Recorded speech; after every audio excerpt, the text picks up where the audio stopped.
Welcome friends, this is our second video about Java program compilation. In first video we discuss about JVM, Javaचं 2 मध्ये compilation कसं होतं, JVM कसा workout करतो, कशा प्रकारे JVM काम करतो बघूया आपण. तुम्ही जावा कोडचं रूपांतर जावाचा कंपायलर कशामध्ये करतो, bytecode, and after that bytecode will be converted by JVM into exe. म्हणजे JVM exe मध्ये रूपांतर करतो. JVM मध्ये आपण बघितलं होतं इंटरप्रिटर वापरण्यात आला होता. इंटरप्रिटर इंटरप्रेट करतो, समजून सांगतो, अशा प्रकारचा कन्सेप्ट आपण बघितलेला आहे. पण इंटरप्रिटर आणि कंपायलेशन मध्ये एक प्रोसेस मध्ये फरक असतो. इंटरप्रिटेशन दर वेळेला केलं जातं. सपोज यू हॅव कंपायलर आणि यू हॅव इंटरप्रिटर. आता दोघात फरक काय? कंपायलेशन अशी प्रोसेस आहे, एकदा एखादा प्रोग्राम कंपाईल केला की सेकंड टाइम तो प्रोग्राम कंपाईल करावा लागत नाही. पण एखादा प्रोग्राम इंटरप्रेट केला, आता एक्झिक्यूट झाला, परत दुसऱ्यांदा तुम्ही तो रन करायचा प्रयत्न केला तर दुसऱ्या वेळेला त्याला परत इंटरप्रेट करावा लागतो. म्हणजे इंटरप्रिटेशन म्हणजे दर वेळेला सांगणं. सपोज तुम्हाला दररोज सांगावं लागतं की तुम्ही टीवायचे स्टुडंट आहे, तुम्ही टीवायचे स्टुडंट आहे, हे इंटरप्रिटेशन झालं. पण तुम्हाला फर्स्ट लेक्चरला सांगितलं की तुम्ही टीवाय मध्ये तुमच्या लक्षात राहिलं तर ते झालं कंपायलेशन. आता तुमच्या कंपायलेशन होतं कारण तुम्ही सगळे हुशार आहात, तुम्हाला ते कळतं, मुद्दा तो नाही.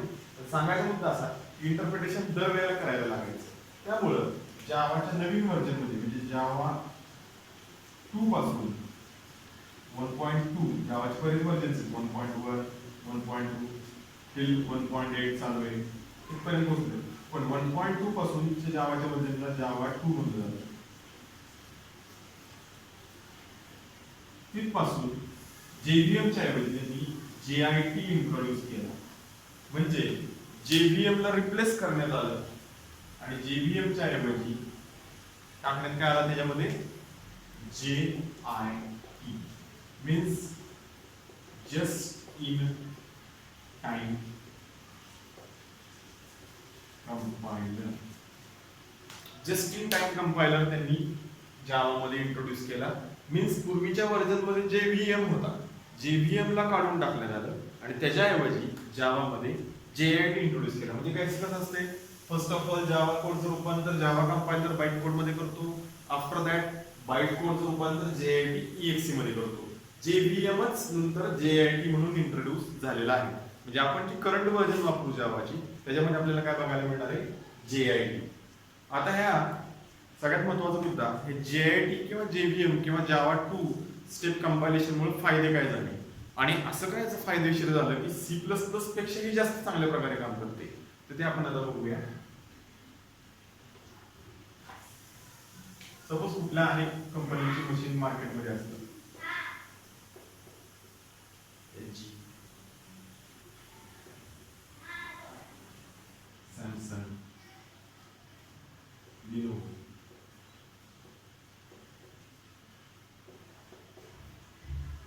Dell. Suppose you have a Java code. Java code तुम्हाला असा बनवायचा आहे की तो या सगळ्या लँग्वेज मध्ये वर्कआउट करेल. प्रत्येक मशीनला जावाचा कोड हा एक्झिक्यूट व्हायला पाहिजे असं तुम्हाला वाटते. हा जावाचा कोड प्रत्येक ठिकाणी रन व्हावा असं तुम्हाला वाटते. त्या केसमध्ये तुमचा जावाचा कोड प्रत्येक मशीनवर चालला पाहिजे. म्हणजे तुमची लँग्वेज कशी पाहिजे, machine independent.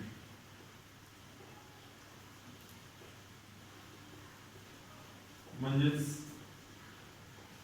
Portable. Portable means कुठल्याही मशीनवर चालणारी लँग्वेज. जी लँग्वेज कुठल्याही मशीनवर चालते त्या लँग्वेजला पोर्टेबल म्हणतात. मग जावाचा कोड आपल्याला असं वाटते की प्रत्येक मशीनवर चालावा, तर प्रत्येक मशीनसाठी फक्त जावा काय अप्लाय करतं, बाइट कोड. जावाचा कंपायलर सगळ्या मशीनला एकच प्रकारचा बाइट कोड पाठवतो आणि त्या मशीनमध्ये तिथला JIT बाइट कोडचं रूपांतर exe मध्ये करून देतो. म्हणजे काय, प्रत्येक मशीनला वेगळा वेगळा JIT फक्त द्या, प्रत्येक मशीनला कंपायलर एकच, पण प्रत्येक मशीनला JIT वेगळा वेगळा असाइन केला जातो. C++ च्या बाबतीत काय व्हायचं, जर C++ असतं तर C++ एकाच स्टेप मध्ये कंपायलेशन करतं, प्रत्येक मशीनसाठी वेगळा कंपायलर लिहावा लागला असता, जे की कॉस्ट जास्त लागायची, जे खर्चिक होतं, एक्सेस कॉस्टिंग वाढत होतं, कारण डेव्हलपरचं काम वाढत होतं. पण जावामध्ये तसं होत नाही. जावामध्ये आपण काय करतो, एकच बाईट कोड सगळ्या मशीनला दिला जातो, प्रत्येक मशीन त्याचं रूपांतर स्वतःमध्ये करून घेतं. मीन्स मी तुम्हाला सगळ्यांना नोट्स गुगल क्लासरूम मध्ये डिलिव्हर केले आहेत, तुम्ही घेऊन टाका. गुगल क्लासरूमला गेला की तुम्हाला जावाचे नोट्स मिळतील. प्रत्येकाला मी एक कोड दिलेला आहे. आता तो कोड तुम्ही तुमच्या मर्जीनुसार आपापल्या पद्धतीनं कन्व्हर्ट करून घेणार. मीन्स तुम्ही तिथं काय युटिलाइज करणार, JIT. ओके, तर ह्या प्रकारे JIT वर्क करतो. JIT म्हणजे तुमच्या डोक्यातला कन्सेप्ट, तुम्ही तो दिलेला कन्सेप्ट आपल्या भाषेमध्ये समजून घेणार. ओके, तर ह्या प्रकारे जावाचा JIT वर्क करतो. आणि म्हणून जावा ही कुठली लँग्वेज तक बनलेली आहे, पोर्टेबल, मीन्स मशीन इंडिपेंडेंट. आणि हेच फॅसिलिटी म्हणजे टू स्टेप कंपायलेशनची फॅसिलिटी जरी आपल्याला त्रासदायक वाटत असते, पहिल्यांदा बाईट कोड मध्ये कन्व्हर्जन होणार, मग परत EXE मध्ये, असं टू स्टेप मध्ये तुम्हाला जरी वाटत असलं की वेळ लागतो, CPP चा कोड आणि जावाच्या कोडला कन्व्हर्ट व्हायला वेळ लागतो, जावाच्या कोडला कन्व्हर्ट व्हायला वेळ लागत असेल तरी हा एवढा वेळ जात नाही. JIT इतकं फास्ट काम करतो की CPP च्या वन स्टेप कंपायलेशन पेक्षा सुद्धा जावाचा टू स्टेप कंपायलेशन हा फास्ट ट्रॅक काम करतो. लक्षात घ्या, म्हणजे आपल्याला वाटत पण नाही याच्यापेक्षा जास्त वर्किंग फास्ट होतं, त्यामुळं जावा जास्त पॉप्युलर झालेली आहे. ओके, ठीक आहे, कन्सेप्ट लक्षात आला असेल. आपण नेक्स्ट लेक्चर मध्ये अजून पुढचा दुसरा कन्सेप्ट डिस्कस करूया. Okay, thank you.